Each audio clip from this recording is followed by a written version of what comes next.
টানা দ্বিতীয় সহজ ম্যাচ হেরে বসল রংপুর রাইডার্স।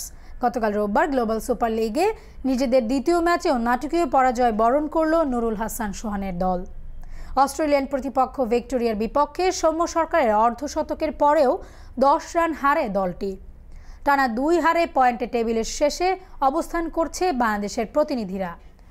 টস হেরে আগে ব্যাট করতে নেমে নির্ধারিত 20 ওভারে 6 উইকেট হারিয়ে 151 রান স্কোরবোর্ডে তোলেন ভিক্টোরিয়া।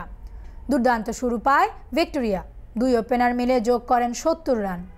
40 রান করে ম্যাকডোনাল্ড ফিরলে ভাঙে উদ্বোধনী জুটি। এই ওপেনারকে ফেরান রিশাদ। আরেক ওপেনার ক্লার্ক করেছেন 31 বলে 32 রান।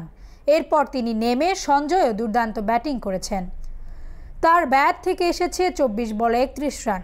আর শেষ দিকে স্কট এডওয়ার্ডস 17 বলে অপরাজিত 30 রান করলে 150 পেরোনোর সংগ্রহ পায় ভিক্টোরিয়া।